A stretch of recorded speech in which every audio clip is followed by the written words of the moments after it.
자, 이번 시간은 이제 상대적 무효부터 확인을 하게 될 텐데요. 지난 시간에 공부했던 주제 좀 간단하게 체크하고 나서 말씀을 드릴게요. 자, 일단, 제일 처음에 나오게 되는 게 좀 어려운 얘기였어요. 그래서 법률 행위에 있어서 효력 발생 요건이라고 하는 주제가 있었고요. 주로 이슈가 되는 것이 대리 행위라고 하는 것은 대리권이 존재해야지 그 대리 행위가 유효하다. 이렇게 논의가 됐었습니다. 그 다음에 이제 뒤에 따로 공부할 주제 조건부 법률행위라고 하는 거, 이번 시험에 합격하면 자동차를 한 대 사주겠다라고 하는 거, 조건이 성취됐을 때만 법적 효력이 발생한다. 12월 31일 되면 자동차 한 대를 사주겠다라고 하는 거, 이걸 우리가 기한부 법률행위의 일종으로 보는데, 기한이 도래했을 때 그 효력이 발생한다. 그리고 이제 제일 기초가 되는 게 우리가 이제 법률 행위에 따른 부동산 물권 변동이라고 해서 매매 등에 있어서 매수인이 소유권을 취득하게 되는 시기라고 하는 것은 등기라고 하는 것이 이루어져야지 소유권 이전의 효과가 발생한다. 이런 것들이 있었고요.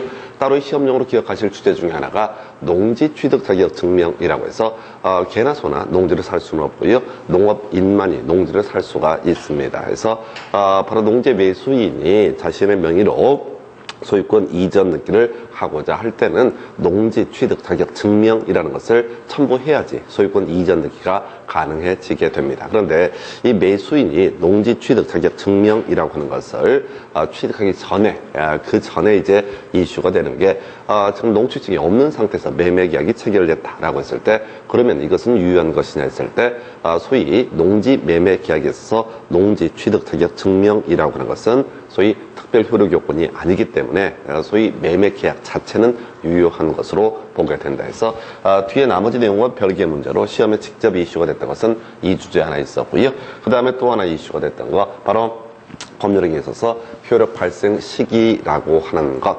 자, 우리가 법률 행위라고 하는 것은 의사표시라는 것을 전제로 해서 표시된 의사에 따라서 법적 효력이 발생하게 되는 법률 요건 또는 법률 사실을 가리켜서 법률 행위라고 부르게 됩니다. 그래서 가장 기본이 도달주의라고 이렇게 되어 있었죠. 그래서 상대방이 알 수 있는 객관적 상태에 놓여 있는 것을 도달이라고 부르게 됩니다. 그래서 도달했을 때 그 법적 효력이 발생하게 된다. 30회 때 나왔던 주제, 바로 도달의 추정이라고 해서 등기 우편이나 내용 증명 우편이 상대방에게 발신이 되고 상당 기간 내에 반송되지 않았다라고 한다면 도달을 추정한다. 이런 게 30회 때 문제 출제 포인트였었고요.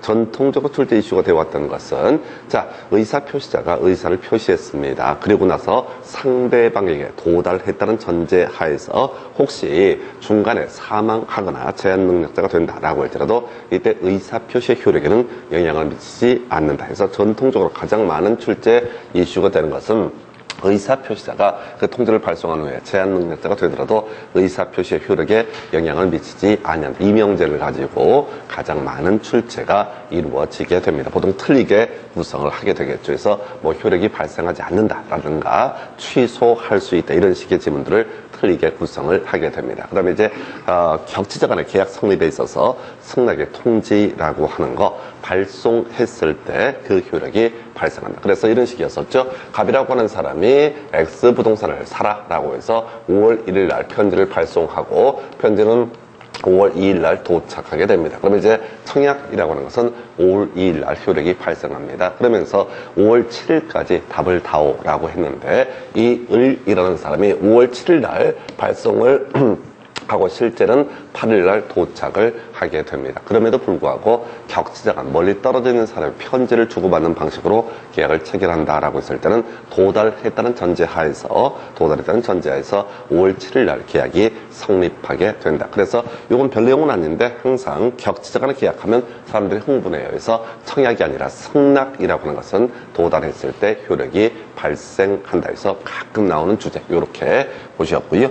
그 다음에 이제 법률행위 분류라고 해서 기계적으로 해볼게. 동철, 상추, 취해해라고 하는 거, 동의, 철회, 상계, 추인, 취소, 해제, 해지라고 하는 거, 이렇게 7개는 소위 상대방 있는 단독행위로 해석을 합니다. 특히 이제 우리가 주로 논의 삼게 되는 것이 해제라고 하는 것, 그다음에 해지라고 하는 것 해서 매매 계약이라든가 교환 계약, 이걸 나중에 일시적 계약이라고 정의를 하게 되는데, 이런 계약에 있어서 일방 당사자의 채무 불이행이 있게 되면 반대편 당사자가 이 법률 행위의 효력을 소멸시키는 것, 소급해서 소멸시키는 것을 해제라는 용어를 쓰게 됩니다. 이에 비해서 임대차 계약처럼 계속적 계약에 있어서 일방 당사자, 예를 들어서 임차인이 차임을 지급하지 않는다라고 했을 때, 이기분 차임 연체했을 때 임대인은 이것을 해지할 수 있다 해서 해제는 소위 소급효라고 해서 과거로 돌아가서 모든 법적 효력을 소멸시키는 것을 얘기하고,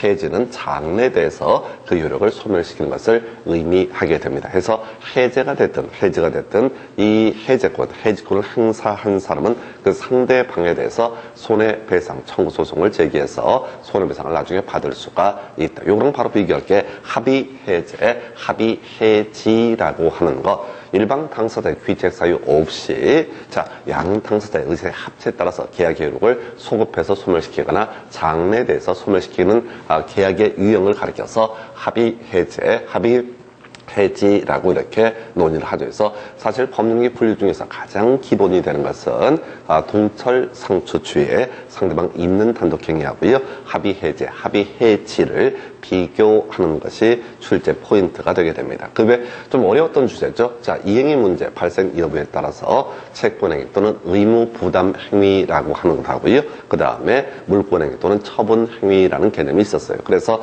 우리가 이제 매매를 통해서 갑소유 X 부동산에 대해서 을에게 매도하는 계약을 체결을 하게 됩니다. 여기까지를 가리켜서 채권행위라고 부르게 됩니다. 채권행위 또는 의무부담행위라고 하는 것은 일방 각각의 당사자에게 채권 채무가 발생하는 법률 관계를 의미하게 돼요. 그래서 매도인의 입장에서는 매수인에게 소유권 이전 등기를 해줄 의무를 지게 될 것이고, 그 다음에 매수인의 경우 입장에서는 매도인에 대해서 대금 지급 의무가 발생하는 딱 이 단계까지를 가리켜서 뭐라고 그런다? 채권행위 또는 의무부담행위라고 부르게 됩니다.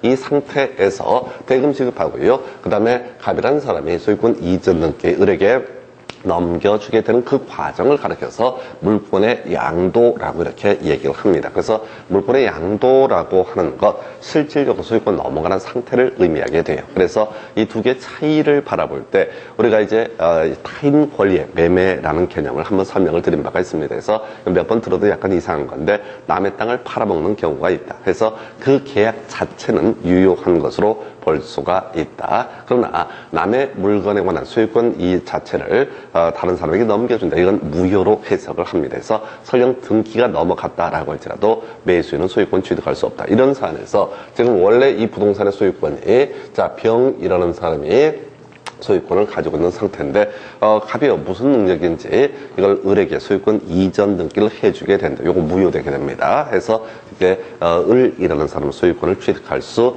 없다라고 하는, 이게 이제 물권행위는 소위 처분 권한이 있을 때만 유효한 것으로 봅니다. 근데 이게 좀 어렵기 때문에 일단 기본 틀 자체를 채권행위 또는 의무부담행위라고 하는 것만 기억을 하시면 좋겠고요. 그래서 매매, 교환, 임대차는 소위 채권행위로 불린다. 딱 한 번 15년 동안 나왔던 주제, 이게 물권행위와 채권행위 비교하는 개념이 되겠고요. 그 다음에 이제 논의할 주제 중에 하나가 무효인 법률행위. 우리가 지난 시간에 공부해왔던 것이 소위 절대적 무효에 대해서 설명을 드렸습니다. 그래서 효력 규정에 위반한 법률 행위라고 하는 것은 소위 무효로 취급을 했었고요. 민법 103조 반사회적 법률 행위라고 하는 것도 무효로 취급을 하게 됩니다. 그리고 불공정한 법률 행위도 소위 무효로 취급해요. 이 세 가지를 절대적 무효라고 해서, 이 절대적 무효에 있어서는 선의 제3자라고 하는 사람, 이 내막을 모르고 일정한 법률 관계를 맺은 사람, 이 사람도 전혀 보호받을 수 없는 무효를 가리켜서 절대적 무효라고 이렇게 부르게 될 것이고요. 오늘 이제 공부하게 될 주제가 상대적 무효부터 논의를 하게 될 텐데, 이 상대적 무효라고 하는 것은 법적 효력이 발생하지 않긴 하지만은 그 후에 그 내막을 모르고 새로운 법률 관계를 맺게 된 그 사람은 어떻다 보호를 받게 되는 무효를 가리켜서 상대적 무효라고 이렇게 얘기를 합니다. 제목만 체크 먼저 한번 보십시다. 통정의 표시, 서로 짜고 하는 의사 표시라고 하는 것은 무효이고요. 근데 이 무효는 나중에 보시겠지만 선의 제3자에게는 그 무효를 주장할 수 없다. 즉 선의 제3자는 보호를 받게 된다. 그 다음에 이제 진이 아닌 의사 표시, 이 진이 아닌 의사 표시가요 조금 까다로워요. 그래서 제가 이의 편의를 돕기 위해서 농담이다 라고 이렇게 설명을 드렸습니다. 그래서 이재용 씨가 농담으로 거의 직원한테 예를 들어서 제네시스 한 대 뽑아주겠다 라고 이렇게 얘기했을 때 이게 유효냐 무효냐가 문제가 됩니다. 만약에 유효가 될 것 같으면 이재용 씨는 그 사람에게 자동차한테 사줘야 돼. 법적 의무가 발생을 하게 되는 거예요. 다만 무효가 된다. 그러면 법적 효력이 발생하지 않기 때문에 사줄 필요가 없다. 그래서 자 진이 아닌 의사표시라고 하는 것이 이게 유효냐 무효냐를 검토할 때 상대방이 진이 아니다라는 사실, 농담이라는 사실을 알았거나 알 수 있었다. 그러면 어떻다? 효력이 발생하지 않는다. 일반 서민들이 뭐 제네시스를 사주고 팔고 이렇게 할 성질의 것은 아니거든요. 그래서 그냥 먹고 살기 힘든 그런 평범한 사람들이 농담을 삼아서 술자리에서 내가 자동차 한 대 사줄게 라고 얘기를 했을 때 이건 뭐가 된다? 무효가 되게 될 겁니다. 근데 아까 제가 재벌 회장이 갑자기 사주겠다라고 한다면 그건 농담이라고 알았거나 알 수 있었다는 설령 마음은 농담이라 할지라도 상대방이 몰랐고 알 수 없었다라고 하면 유효한 범죄가 되기 때문에 법적 의무가 발생한다. 이게 좀 까다로운 파트예요. 그 다음에 이제 또 하나가 착오 또 사기 강박을 이유로 하는 의사표시는 취소할 수 있는데 취소를 하게 되면 소급해서 무효가 되게 됩니다. 그러나 뒤에 있는 선의 제3자는 보호를 받게 된다 해서 오늘 여기서부터 상대적 무효부터 하나하나 체크해 가볼 테고요. 그 다음에 이제 또 하나가 변호의 가능성 관련해서 논의할 것 중에 하나가 이제 가봐야 되죠. 자, 지금 이제 유동적 무효 얘기부터 간단하게 제목 보시고 갈게요. 그래서 유동적 무효라고 하는 것은 일단 무효인 법률행위, 법적 효력이 발생하지 않게 될 것인데 일정한 요건 하에서 나중에 유효로 전환될 수 있는 것을 가리켜서 유동적 무효라고 이렇게 부릅니다. 이에 대응해서 유동적 유효라고 하는 것은 일단은 효력이 발생합니다. 그래서 소위 이제 취소할 수 있는 법률행위가 가장 대표적인 케이스가 되게 되는데 일단은 법적 효력이 발생하게 되는데 만약에 소위 취소권이라는 것을 행사하게 되면 이게 소급해서 무효가 되는 법률 관계를 가리켜서 취소할 수 있는 법률행위 또는 유동적 유효라고 공부를 하시게 됩니다. 그래서 우리 실제 공부할 때는 자 취소할 수 있는 법률행위 이걸 위주로 공부를 하게 될 것이고요. 그 다음에 이미 공부했던 주제죠. 자, 확정적 유효인 법률행위에서 발생하는 문제. 자, 갑소유 X 부동산을 을에게 매도하는 계약을 체결을 했다. 여기는 이제 의사표시 흠결도 없고 계약이 완벽하게 유효합니다. 그러면 이제 갑은 을에 대해서 소유권 이전 등기를 넘겨줄 법적 의무가 있고 을은 갑에 대해서 대금을 지급할 법적 의무가 발생하게 됩니다. 자, 여기까지는 별 법적으로 문제가 되지 않을 텐데 자, 이 사람이 등기를 이유 없이 넘겨주지 않거나 또는 매수인이 매매대금을 지급하지 않고 있다라고 했을 때 각각의 상대방은 그 상대방에 대해 어떤 채무 불이행을 원인으로 해서 해제라는 것을 할 수가 있고 또 경우에 따라서 계약의 유형에 따라서 해지라고 하는 것도 할 수가 있습니다. 그래서 해지라고 하는 것은요, 자 공통적으로 원상회복이라고 해서 나중에 이자까지 쳐서 지급을 해줘야 되고요. 그 다음에 손해배상 청구를 각각 할 수 있다. 자 이런 경우 있다 싶시다. 계약금 자 1,000만 원 걸고요. 매매대금 1억으로 계약을 체결한 상태입니다. 자 그래서 지금 이 갑이라는 사람이 지금 이제 대금을 얘가 지급하려고 하는데 돈도 안 받고 등기도 넘겨주지 않는다. 그러면 을은 갑에 대해서 해제라고 하는 것을 할 수가 있습니다. 해제하면요 소급해서 무효가 되게 될 것이고 얘는 원인 없이 지금 1,000만 원 받은 꼴이거든요. 이 1,000만 원을 다시 누구한테 매수인에게 돌려줘야 된다. 이걸 우리가 부당이득 반환이라고 얘기를 하게 됩니다. 근데 이때 부당이득 반환을 함에 있어서는 이 매도인의 경우에는 매수인에게 자기가 받은 1,000만 원에다가 그 사이에 이자까지 지급할 의무를 지게 되는 거 이게 해제라는 것의 법률 관계가 되겠습니다. 그리고 만약에 을이라는 사람이 해제권 행사했으면 을은 갑에 대해서 손해배상도 청구할 수 있다. 이런 식의 논리 구조가 해제라는 개념이 되게 될 것이고, 해지도 구조 똑같습니다. 해제는 상대적으로 출제 빈도가 떨어지게 되는데, 자, 일단은 해제와 차이가 있는 것이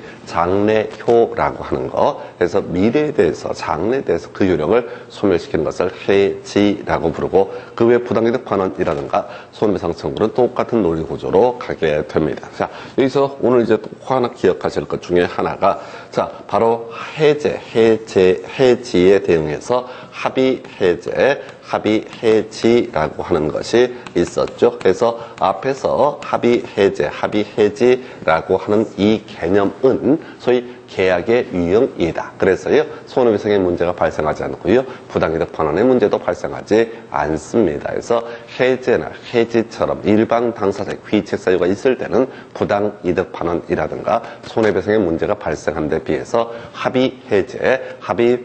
합의해지라고 하는 것은 소위 부당이득 반환, 손해배상 문제가 발생하지 않는다. 그래서 실제 시험 문제는 이걸 가지고 30회 때도 계속해서 똑같은 주제를 가지고 끊임없이 출제가 이루어지고 있습니다. 그래서 이게 이제 시험 문제라고 하는 것을 분석을 하다 보면 기초가 되는 개념이 있고 약간 어려운 개념이 있을 수가 있는데, 실제 시험에서는 상대적으로 약간 어렵다라고 하는 부분을 가지고 주로 시험 문제 출제가 이루어져요. 자, 뒤에서 논의할 주제가 되겠고요.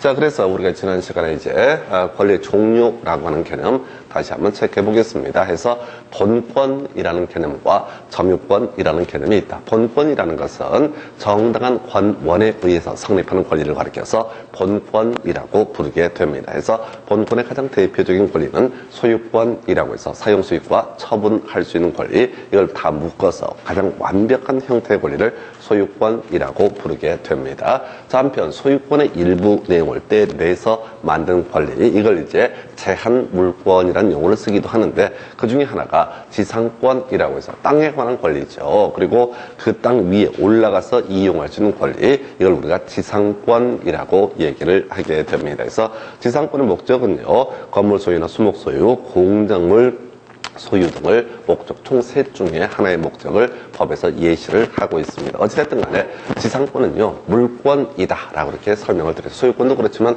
지상권은 물권입니다. 그래서 자, 갑소유의 X 토지에 대해서 을이 지상권 설정 등기를 통해서 지상권을 취득을 하게 된다라고 하면 이 사람 모든 사람에 대해서 지상권을 주장을 할 수가 있습니다. 그래서 갑한테 지금 지상권 설정했는데 갑이 어떤 이유로 내 땅이니까 좀 꺼졌으면 좋겠다라고 했을 때 을이라는 사람은 지상권을 가지고 누구한테 갑에게 소위 대항할 수 있다. 자신의 지상권을 주장할 수 있다. 물론 실제 시험에서는 갑이라는 사람이 이 부동산을 병이라는 사람에게 양도했을 때 지상권자는 바뀐 소유자에 대해서도 뭘 주장할 수 있다? 지상권을 주장할 수 있다. 이걸 우리가 소위 물권이라고 부르게 됩니다. 물권이라고 하는 개념은 세상의 모든 사람에게 주장할 수 있는 권리를 물권이라고 부르게 되죠. 그래서 이렇게 하나 그림을 잡아 보셔야겠고요.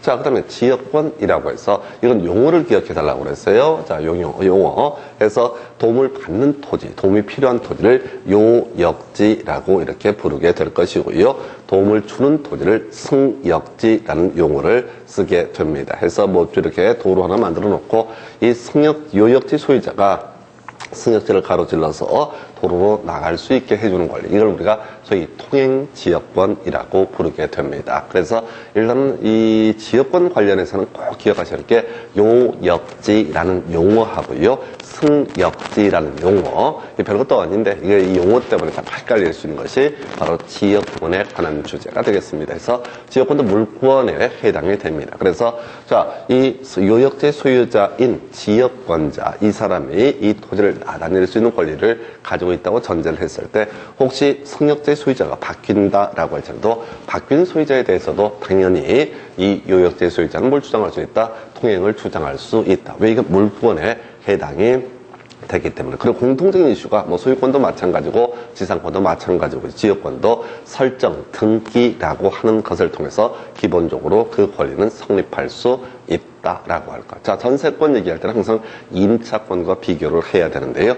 자, 전세권은요, 일단은 자, 앞에서 얘기했던 지상권, 지역권이 토지를 대상으로 한 권리인데 비해서 이 전세권은 부동산을 대상으로 한 권리다라고 하는 게 출발점이 됩니다. 그래서 이 전세권은 토지 전세권이 있을 수도 있고 건물 전세권이라고 하는 것도 있을 수가 있다라고 하는 것 두 가지 관점에서 출발을 해야 되고요. 또 하나 지상권 지역권과 다르게 전세권은 전세금이라는 개념을 전제로 해서 성립할 수 있습니다. 그래서 지상권 지역권은 논리적으로 무상의 지상권, 무상의 지역권도 존재할 수 있지만은 전세권은 개념 자체에서 유상이라는 것을 전제로 하게 됩니다. 그리고 전세권의 성립이라고 하는 것도 특별한 사정이 없으면 당연히 전세권 설정 등기라고 하는 것을 통해서 성립이 되게 된다. 해서 갑소유의 X 토지에 대해서 을이 만약에 토지 전세권을 가지고 있다라고 전제가 되면 이 전세권은 설정 등기라는 것을 통해서 성립하게 될 것이고, 자, 을이 전세권 을명의의 전세권 설정 등기가 있어야만이 전세권을 주장할 수 있다. 자, 그래서 소유자가 바뀌었다라고 했을 때 바뀐 소유자에 대해서도 을은 여전히 어떻다? 전세권을 주장할 수 있다. 이렇게 해석하죠. 아까 우리 지상권, 지역권, 물권이었었고요. 역시 전세권도 물권이 되게 됩니다. 자, 요거랑 바로 비교하실 개념이 임차권이라는 개념이 있었죠. 그래서 이 임차권이라고 하는 개념은 그래서 갑소유 X 토지에 대해서 을이라는 사람이 임차권을 가지고 있다. 앞에서 소유권이, 지상권이, 지역권이, 전세권이 모두 등기라고 하는 것을 전제로 해서 성립하는 권리인데 비해서 임차권이라는 것은요, 등기가 없이 양 당사자의 의사의 합치만 있어도 성립할 수 있는 권리가 뭐가 된다? 임차권이라는 개념이 되게 됩니다. 그래서 우리가 일반적으로 주택에 있어서 전세금을 내고 전세를 들어간다라는 표현을 쓰게 되는데 그것들은 대부분이 임대차, 임차권에 불과하게 됩니다. 건물주가 전세 드는 사람한테 전세권 설정을 보통 허용해주지 않기 때문에 바로 다 임차권에 불과하다. 그래서 단순한 임차권이라고 전제가 되게 되면 갑이 이 X 부동산을 병에게 양도했을 때 이 임차권자 을이라는 사람은 병에 대해서 임차권을 주장할 수 없습니다. 얘는 채권에 불과하기 때문에 소유자가 바뀌게 되면 어떻다? 바뀐 소유자에 대해서는 임차권을 주장할 수 없다. 이게 기본 골격이에요. 물론 임차권이라고 하는 것 등기 안 해도 성립을 하는데 경우에 따라서 임차권 등기라는 것을 하게 되면 그때는 바뀐 소유자에 대해서도 임차권을 주장할 수 있는 특수한 경우가 있지만은 일반적으로 자, 임차권은 채권에 불과하다. 그래서 우리가 이제 주택에 대한 임대차를 생각을 해 보시게 되면 집주인 바뀌면 세입자는 기본적으로 다 쫓겨나야 됩니다. 바뀐 집주인이 세입자 보고 나가라고 그러면 나가야 되는 게 기본 골격이에요. 그런데 그러면 사회적으로 혼란이 많이 발생하니까 나중에 우리가 민사특별법이라고 해서 주택 임대차 보호법이라고 하는 것을 보게 되면은 소위 자 임차권 등기를 안 했다 할지라도 주민등록만 이전하게 되면 소위 쫓겨나지 않을 권리를 인정하는 게 이게 특별법을 통해서 가능합니다. 다 일단 기본 골격 자체가 전세권이라고 하는 것은 전세권 설정 등기라는 것을 통해서 가능하고요. 성립하는 권리고요. 이에 비해서 임차권은 등기 없어도 성립하는 권리가 임차권이다. 이게 가장 기본적인 차이가 되겠습니다. 그리고 전세권의 좀 독특한 권리의 특징을 하나가 이 전세권자가 전세권 존속기간 만료가 됐는데 전세권 설정자인 이 부동산의 소유자가 전세금을 반환하지 않게 되면 경매 청구를 해서 팔아가지고 이 채권을 회수할 수 있는 시스템을 가리켜서 전세권이라고 부르게 됩니다. 그래서 전세권은요, 소위 용익물권, 이용에 관한 물권이기도 하지만은 전세권의 존속기간이 만료가 되면 소위 처분할 수 있는 권한을 가지고 있다고 해서 소위 담보물권의 일종으로 해석을 하기도 합니다. 그래서 이런 게 있고요. 저당권이라고 하는 거 이렇게 갔었죠. 자, 돈 빌려주면서요. 자, 경매 청구할 수 있는 권리. 이게 바로 저당권이라는 개념이 되게 됩니다. 그래서 저당권은 그 물건을 점유하거나 그런 권리는 아니었었고요. 우리가 주로 이제 은행에서 주택담보대출을 실행하는 경우를 예시를 했던 바가 있습니다. 그래서 은행 입장에서는 이 채무자, 돈을 빌린 사람이 만약에 뭘 하지 않게 되면 채무를 변제하지 아니하게 되면은 그때 경매 청구해서 팔아가지고 자신의 채권을 우선 변제를 받을 수가 있다. 이걸 우리가 저당권. 그래서 저당권이 뭐냐? 그럼 무조건 우리가 수험생 입장에서는 경매 청구할 수 있는 권리 이렇게 해석을 하셔야 돼요. 경매 청구할 수 있는 권리를 바로 뭐라 부른다? 저당권이라고 그렇게 됩니다. 좀 독특한 형태의 권리가 유치권이라는 물권이 있어요. 지금 소유권도 그러하고요. 지상권도, 지역권도, 전세권도, 저당권도 등기라고 하는 것이 이루어져야 되어서 그 권리가 발생할 수 있습니다. 그런데 유치권이라는 것은 등기가 아니라 점유라고 하는 거, 점유라고 하는 것은 어떤 물건을 사실상 지배하고 있는 것을 가리켜서 점유라고 부르게 되는데, 자, 소위 나중에 이제 공부하겠지만 공사대금 채권, 비용 상환 청구권이라고 하는 이런 권리, 채권을 가지고 그 목적물을 점유하면서 돈 갚을 때까지 인도를 거절할 수 있는 권리,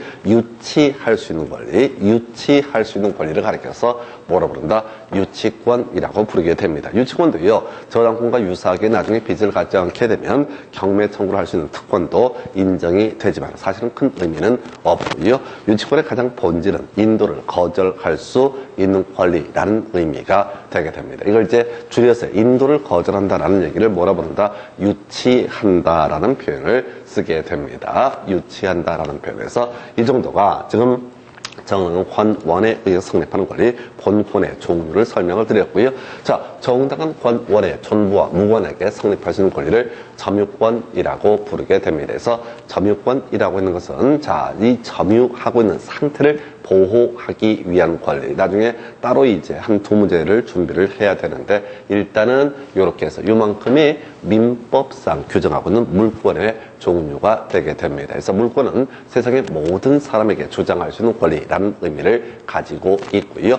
이에 대응해서 아까 우리 채권의 종류로서 임차권이라고 하는 거 보셨고요. 환매권 듣고 몇 번 날리시는 거예요. 그래서 자, 매도인 갑이 X 부동산을 을에게 매도하고 등기를 넘겨주게 됩니다. 그런데 소유권 이전 등기를 할 때 다시 갑이 살 수 있는 권리를 부여하는 거, 이걸 우리가 환매 특약이라고 부르게 되는데, 이 환매 특약이라고 하는 것을 통해서 다시 누구한테? 이 매수인한테 다시 나한테 팔아달라라고 주장할 수 있는 권리, 이것도 환매권이라는 용어를 쓰게 돼서 환매권이라고 하는 개념은 그렇게 이제 해석을 하게 되는 거죠. 일단 기본적으로 등기를 안 해도 성립하는 권리입니다. 두 사람의 약속에 의해서. 자, 그런데 나중에 등기를 하게 되면 대항력이라고 해서 세상의 모든 사람에게 주장할 수 있는 권리가 되긴 하는데, 일단 환매권하고 임차권이라는 것은 등기를 하지 않더라도 성립할 수 있는 권리가 환매권하고 임차권 해서 이 정도가 민법상 물권 채권의 종류를 살펴드렸고요. 자, 그리고 나서 이런 얘기가 전제가 됐을 때 권리 변동, 자, 다 보진 않았고요. 권리의 취득이라는 주제만 설명을 드렸습니다. 그래서 자, 권리를 취득하는 거, 구권리자의 권리를 전제로 하지 않고 권리가 딱 떨어지게 되는 거, 이걸 우리가 원시 취득이라고 부르게 됩니다. 그래서 좀 유치할 수도 있는 얘기인데, 자, 건물을 신축하게 되면 그 토지의 소유자가 누가 됐든 간에 건물을 신축한 사람이 그 소유권을 취득을 하게 된다. 그래서 뒤에서 보겠지만 우리가 기본적으로 소유권의 취득은 등기라고 하는 것이 전제가 돼야 되는데, 얘는 등기를 하지 않더라도 그 권리를 건축물을 신축한 자가 소유권을 취득을 하게 됩니다. 자, 그리고 점유 취득 시효 따로 공부할 주제이기도 하고요. 실질적으로 시험 문제를 풀어갈 때는 더 그렇게 짜증나는 파트가 점유 취득 시효입니다. 이건 몇 개 틀만 외워서 그거 정도만 준비하시고 그걸 뛰어넘는 문제는 찍는다고 생각하실 게 좋을 게 점유 취득 시효. 내용은 간단한데 시험 문제는 상당히 까다롭게 나오는 거, 이런 식이죠. 갑소유의 X 부동산에 대해서 을과 매매 계약이 이루어지고 소유권 이전 등기, 등기소에 가서 소유권 이전 등기 신청을 해야 되는데, 그렇게 안 하고 갑이 등기 권리증 또는 등기 필증 또는 등기 필 정보를 을에게 줍니다. 그럼 또 을도 겁나 법을 몰라서, 자, 내가 등기를 넘겨받았다라고 생각하고 소유권을 가지고 있다고 생각하고 있는 상태. 그러나 우리 민법 체계에 따르게 되면 법률 행위에 따른 부동산 물권 변동, 매매에 따른 부동산 물권 변동, 소유자의 변동은 등기해야지 효력이 발생합니다. 그래서 이 매수인이 20년간 소유의 의사로 내 거라고 믿으면서 평온공연하게 그 부동산을 점유하게 되면 이 을이라는 매수인에 대해서는 특별히 등기 청구권이라는 권리가 특별히 발생이 되게 됩니다. 그래서 이 등기 청구권이 발생이 되게 되면, 자,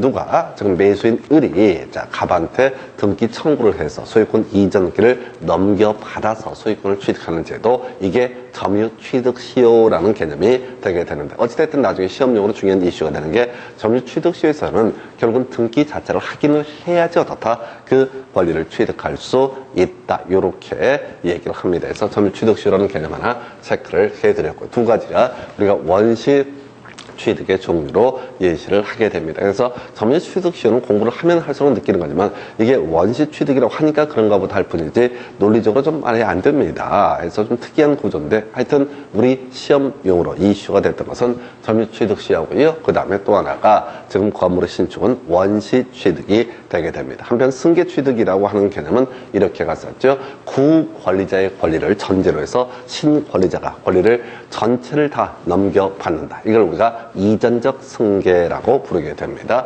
자, 갑소유 X 부동산을 을한테 매도하고 등기가 넘어갔다. 그러면 이제 이걸 우리가 을의 입장에서는 승계취득, 갑이라는 전 구권리자가 전제가 되기 때문에, 이에 비해서 구권리자의 권리를 잃어버리지 않고 그 권리의 일부만을 떼내오는 방식을 가리켜서 설정적 승계라고 부르게 됩니다. 그래서 이미 설명드린 것처럼 어떤 토지 소유자한테 지상권 설정 계약을 체결하고 설정 등기를 통해서 을이 지상권을 취득했다. 그러면 이제 갑이라는 사람이 소유권 자체를 잃어버리는 것은 아니기 때문에, 이때 이것을 우리가 뭐라고 한다? 이전 설정적 승계라고 이렇게 부르게 됩니다. 나머지 전세권, 지역권, 저당권도 결국은 사용수익에 관한 권능이라든가 처분에 관한 권능 일부를 떼내는 관계를 가리켜서 설정적 승계라고 부르게 됩니다. 여기까지만 근데 해볼 만해요. 근데 공부하는 과정에 좀 스트레스 받는 것이 바로 이전적 승계에 있어서 포괄 승계라는 개념과 특별 승계 또는 특정 승계라는 용어, 요게 문제가 되죠. 하나의 원인에 의해서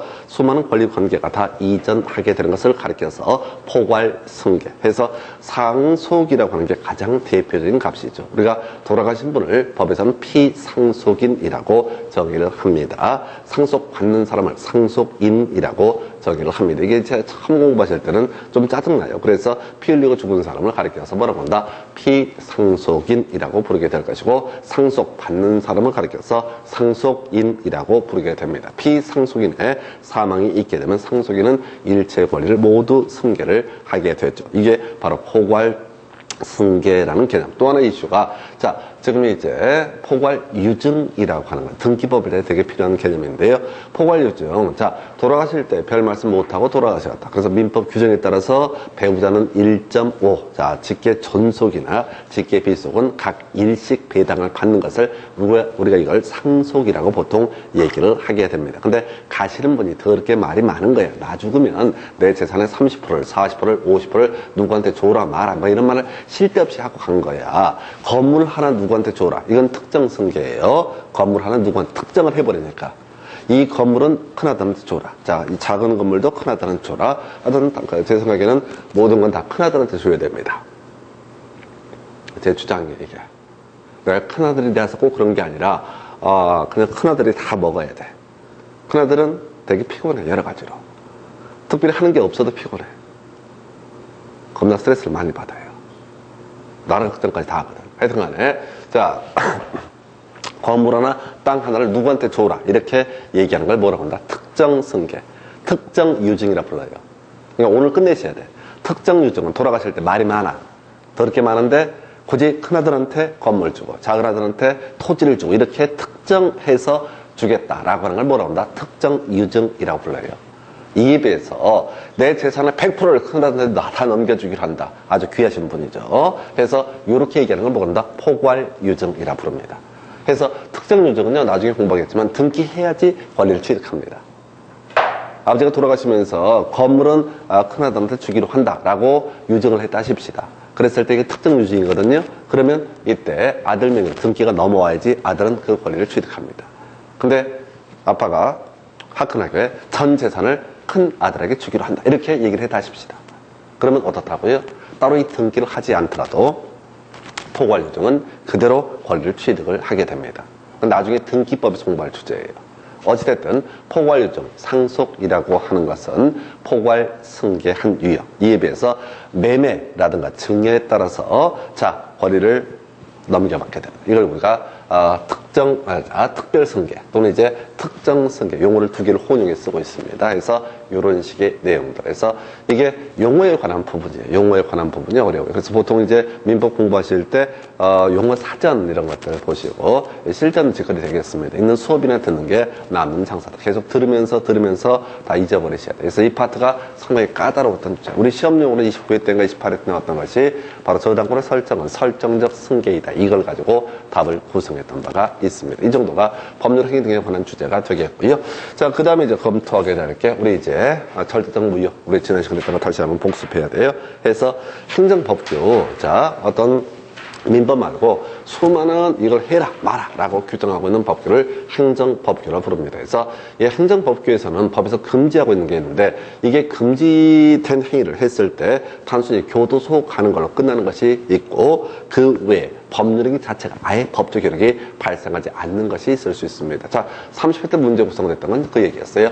허가 구역 내에서의 중간 생략 등기라고 하는 것은 소위 부동산 거래 신고 등에 관한 법률 위반, 법 자체에서 이것을 위반하면 무효다라고 선언하고 있기 때문에 허가 구역 내에서의 중간 생략 등기라고 하는 것은 무효. 이게 어렵게 출제가 됐어요. 전통적으로 나왔던 것은 무효가 아닌 유효인 것들을 가지고 몇 개가 구성이 됐죠. 그래서 일단 토지 관련해서 생각할 수 있는 게 허가 구역 외 지역에서의 중간 생략 등기. 이것은 분명히 자 등기 원인하고 등기부에 표시된 내용하고 불일치함에도 불구하고 이런저런 이유 때문에 어떻다 유효한 것으로 본다. 자, 가볼까요? 중간 생략 등기 허가 구역 외 지역이라고 전제를 했을 때 갑이 을한테 팔았어요. 을이 또 병한테 팔았는데 등기된 형태를 보니까 X 부동산의 등기를 보니까 갑에서 병으로 등기가 된 거다. 이거 안 됩니다. 이거 무효로 처리해야 됩니다. 그런데 왜 이걸 팔에서 특별히 유효로 처리하느냐? 갑을 병, 정, 자, 그다음 무. 그래서 이게 20년 전에 있었고 이게 이제 최근에 무가 정한테 샀단 말이에요.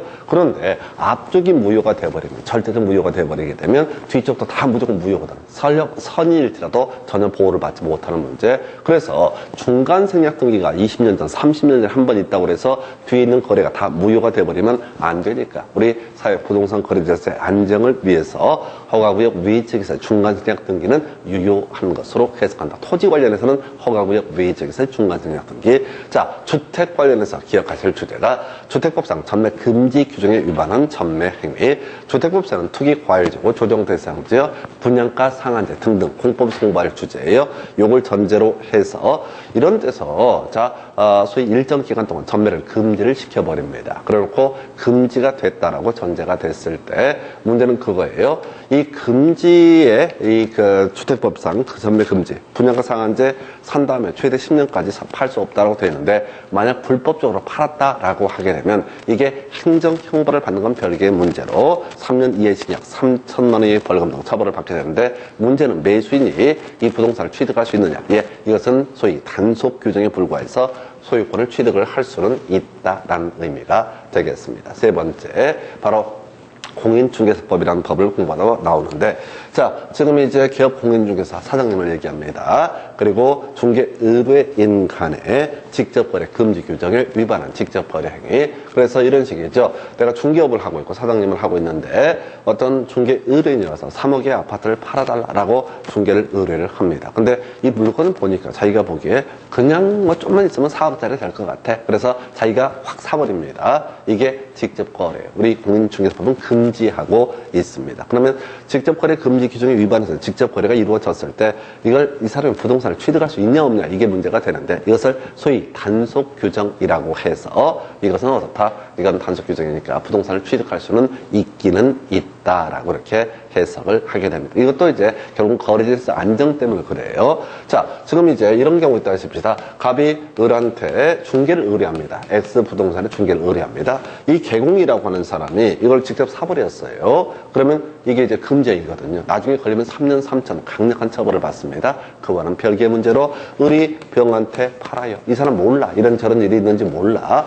병이 정한테 팝니다. 정이 무한테 팝니다. 근데 만약에 이것을 우리 효력규정 봐서 무효로 판단을 해버리게 되면 어떤 문제가 터지냐면 전혀 내막을 모르는 무라는 사람은 20년 전에 이런 거래가 있으니까 다 무효가 되니까 토해내야 되는 그런 문제가 발생한다. 그래서 허가구역 외 지역에서 중간세약 등기라든가 주택분양 전매 금지 규정에 위반한 전매 행위라든가 또는 기업 공인중개사의 직접 거래에 따른 부동산 취득 이런 것들은 거래질서 안정이라는 관점 때문에 소위 무효로 판단하는 것이 아니라 유효하는 것, 소위 단속 규정으로 해석을 하게 된다. 그래서 어쨌든 우리가 단속 규정 위주로 외우셔야 돼요. 왜냐면 이 효력 규정은 종류가 워낙 많아요. 예를 들어서 이자 제한법이라는 게 있습니다. 지금 23%인가 24% 이렇게 되어 있는데 이자 23%인가 그럴 거예요. 자, 그래서 이자는 최대 23%까지는 받을 수 있다. 연이자입니다. 그런데 약정을 통해서 50%를 받기로 했다라고 하면 그 뒤에 부분은 어떻다? 무효가 되게 됩니다. 왜? 이자 제한법은 효력 규정에 해당이 되기 때문에 그 초과하는 부분은 무효예요. 자, 그 다음에 이제 우리 공인중개사법 관련해서 이슈가 되는 게 법정중개보수라고 해서 이 개업 공인중개사라고 하는 이 사람이 말이죠. 자, 중개보수를 받을 때 받을 수 있는 한도가 정해져 있어요. 100만 원 예를 들어 받을 수 있는 금액인데 200만 원 불렀다. 그래서 200만 원을 받았다. 예, 100만 원 보면 무효입니다. 그래서 그건 부당이득이라고 해서 토해내야 되는 그런 문제로 해석을 할 수가 있어요. 그래서 이런 식의 논리 구조, 해서 효력 규정, 단속 규정 얘기를 설명을 드렸어요. 그래서 결국은 이제 이걸 한번 외우실 때 그냥 눈으로 관념적으로 보면 헷갈리니까 자, 지금 땅을 거래하는 거, 허가구역 외 지역에서 중간세약 등기, 그 다음에 전매가 금지된 주택의 전매 행위, 또 개공의 직접 거래 이런 것들은 그 뒤에 발생하게 될 선의 3자, 거래질서의 안정을 해치기 때문에 이러한 부분은 어떻다? 바로 유효로 본다. 다만 이 비슷한 케이스가 요번에 한번 그런 사건이 있었어요. 자, 지금 갑이라는 사람한테 주택을 을이 매수를 하게 됩니다. 을명의로 등기도 이루어지게 됩니다. 그래서 이 사람이 등기를 가지고 있는 상태였는데 오늘 문득 이 주택이 소유권 자체를 을이 잃어버립니다. 사연을 알고 보니까 이 갑이라는 사람은 어떤 사람이냐면 상속을 받았던 사람이 상속을 받았어. 병이 사망함에 따라서 갑이 상속을 받았어요. 그래서 상속받은 재산을 을한테 매도했던 사안입니다. 근데 왜 이게 문제가 되냐면은 이 갑이 얘를 존속을 살해했다는 사건이 있었어요. 그러니까 상속받은 상속 등기를 하는 시점에서는 갑이 범죄자, 범인이라는 사실이 밝혀지기 전이에요. 근데 우리 민법에서는 존속 살해하게 되면 그 사람은 상속 못 받습니다. 존속을 살해해서 아버지를 죽여가지고 아버지 재산을 자기 명의로 등기를 넘겨받았다. 그건 무효라고요.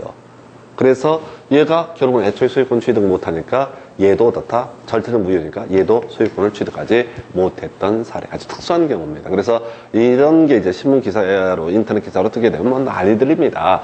아니, 이게 을은 등기부 보고 샀는데 어쩌란 얘기냐. 어쩔 수 없습니다. 만약에 이걸 나중에 이제 공신력을 부인한다라고 이 표현을 써요. 등기부에 나타난 대로 그 법률 관계를 무조건 인정하는 게 아니라 이런 존속 사례나 이런 것들은 아예 갑은 소유권 취득할 수 없는 사례가 되게 됩니다. 그래서 등기 공신력을 인정하자 뭐 이렇게 이제 주장들을 하게 되는데 그러면 또 더 난리가 납니다. 등기 공신력을 인정을 해버리면 사기꾼들이 국가 상대로 계속 삥 뜯습니다. 서류를 조작해서 전혀 등기부, 무효인 등기를 가지고 팔아먹고 튀고 그러면 이 피해자는 국가한테 손해배상을 청구하고 이런 식의 사태가 퍼져요. 그러면 이제 등기소의 공무원들은 다 무당들이 해야 됩니다. 딱 봐가지고 알아야 돼. 너 아버지를 죽였구나. 넌 안 되겠다. 등기 못 받아. 이렇게 해야 되는데 등기소 공무원들이 그렇게 할 수 없잖아요. 능력이 안 된다고. 조사권도 없고 그런 식으로 등기 처리했다가는 몇천 년 걸려요. 등기 한번 실행할 때. 조사를 할 수가 없어요. 확인할 수가 없어요.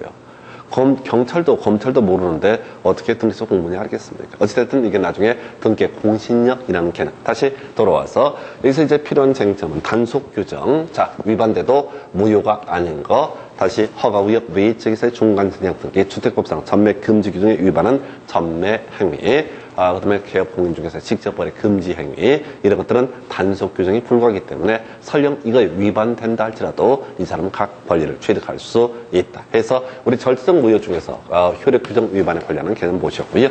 두 번째 우리가 공부했던 주제가 반사회적 법률에서 부처관계 등등등은 소위 무효로 해석을 하게 된다. 하지만 이 비교했던 주제 중에 하나가 바로 자신의 부정행위를 용서하는 대가로 저에게 부동산을 양도하면서 자, 혼인 관계가 지속되는 기간 중에는 처분할 수 없다는 약정. 이것은 무효는 아니다라고 이렇게 얘기를 합니다. 엄밀히 따지면 그런 얘기예요.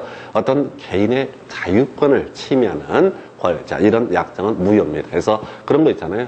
결혼할 때 절대 무슨 일이 있어도 이혼은 하지 않겠다라는 약정. 이런 것들은 다 무효입니다. 사람이 어떻게 될 줄 알고 그런 약정을 합니까? 그건 특정인의 권리, 자유로운 선택권을 제약하는 것이기 때문에 이것은 인정될 수가 없습니다. 그런 것들이 무효예요. 그래서 원래 이런 것도 마찬가지예요. 그 관점이에요, 사실은.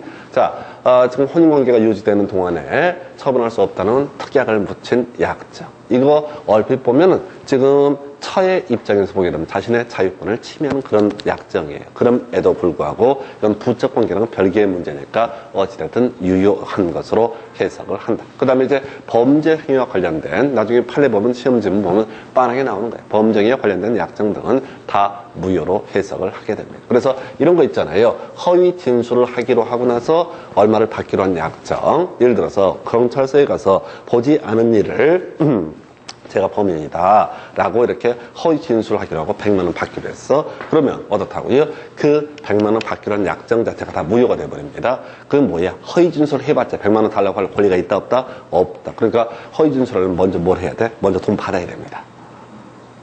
먼저 돈 받아야 돼. 허위 진술을 아니면 어차피 깜빵 가고 이건 별개 문제로 민법적인 요소만 얘기하고 사법적인 관계만 설명드리는 거야. 그래서 자, 허위 진술 또는 이제 저런 거 있잖아요. 공무원한테 청탁하면서 이번에 건축허가 내주게 되면 얼마 주겠다 이런 것들 다 무효입니다. 먼저 어떻게 해야 돼요? 내가 공무원이면 돈을 먼저 받아야 돼. 받고 나서 생각해 봐야 돼. 비슷한 개념이 자, 변호사 아닌 자의 민사소송에서의 성공보수약정. 사무장을 만나가지고 사무장이 얘기합니다. 승소하면 우리가 소송비용을 좀 깎아줄 테니까 승소하면 소송가액의 10%를 달라라고 이렇게 소송을 제안을 했다고요.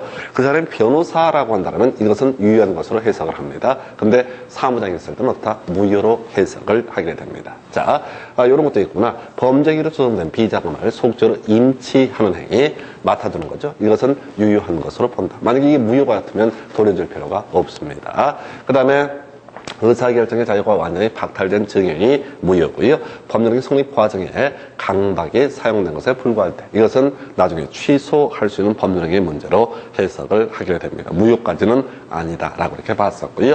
이중매매, 적극가담 아주 중요한 장점 따로 설명드리겠고 과도기 중한 위약벌 약정도 무효. 그러나 좀 특이한 것이 강제집행 면탈 목적의 허위의 근저당권 설정 등기. 이건 나중에 오늘 공부하게 될 통정허위 표시와 관련한 주제가 되게 됩니다. 그래서 굳이 개념을 설명드리면 이 반사회적 법률행위는 절대적 무효, 절대적 무효는 선의의 제3자라고 하는 사람 어떻다? 보호받을 수가 없습니다. 그런데 지금 만약 이것이 상대적 무효, 통정허위 표시다라고 하면 뒤에서 보시겠지만 선의의 제3자 보호받을 수 있다. 그래서 가볼까요? 갑소유의 X부동산에 대해서 을명의 허위의 근저당권이 설정이 된다. 서로 짜고서 거짓말로 근저당권을 설정을 한 겁니다. 다른 채권자가 갑소유의 X부동산에서 강제 집행하려고 들어오니까 그러면 이제 강제 집행해버리면 뺏기니까 먼저 선수를 쳐갖고 허위의 근저당권을 설정을 하게 됩니다.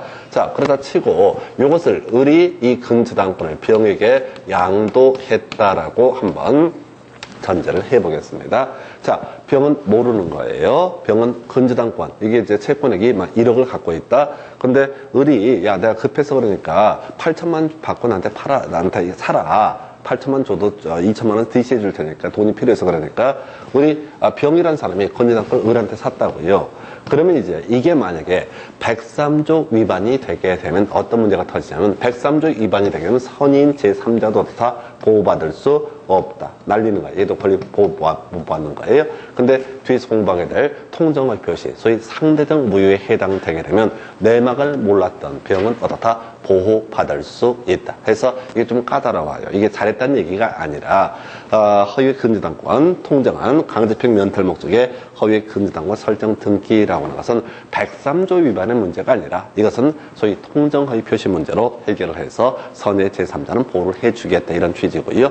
그 외에 자 양도소득세 회피할 목적으로 자 다운계약서 사건 요것도 무효는 아니다 해서 이게 이제 거래질서 안정에 관련한 주제로 설명을 드렸습니다. 그래서 요 정도가 103조 위반 여부. 요즘엔 조금 출제민도가 떨어졌는데 하여튼 전통적으로 나왔던 주제 중에 하나가 이런 게 있었고요. 그리고 나서 이제 이중매매 적극가담 선의 제3자 보호받을 수 없다. 제일 쉬운 문제가 이중매매 적극가담 선의 제3자 소유권 취득할 수 없다. 이게 되게 간단한 문제가 될 것이고 자 요즘에는 약간 문제를 바꾸고 있죠. 해서 선의 제3자는 갑과 병의 제2매매계약이 유효함을 주장할 수 있다. 이런 틀린 표현 됩니다. 그래서 제2매매계약 자체가 무효가 된다. 그래서 선의 제3자도 보호를 받지 못한다라고 하나. 그리고 이제 요걸 가지고 내려내다가 30회 때는 그 얘기를 끌고 들어와요. 만약에 이 이중매매 적극 가담한 사람 본인이 직접 가담한 게 아니라 대리인이 혹시 적극 가담했다 할지라도 본인은 어떻다 소유권을 취득하지 못한다라고 하는 거. 자, 이 병이란 사람이 제2매수인인데 얘가 적극 가담한 게 아니라 이 사람에 대해서는 A라는 대리인이 적극 가담을 해서 병 명의로 등기를 넘겼다 할지라도 병은 설령 그 사실을 알든 모르든 무관하게 소유권을 취득할 수 없다 해서 결국은 이중매매 적극 가담이 되게 되면은 이때는 포인트가 뭐라고요? 제2매수인은 등기 넘겨받아서도 소유권 취득할 수 없고 그 후에 새로운 법률 관계를 맺게 된 선의 제3자도 다 소유권을 취득할 수 없다라고 하는 거. 이게 거의 미리 각인이 돼 있어야 돼. 읽어보시면 안 돼. 시험 보다 보면 당합니다. 얘기에 취하면 안 되고요. 미리 결론 외우고 가셔야 됩니다. 자, 그리고 우리 지난 시간에 절대적 무효 마지막 주제가 불공정한 법률 행위라고 해서 자, 공박 플러스 현전 불균형, 그 다음에 경솔 플러스 현전 불균형, 그 다음에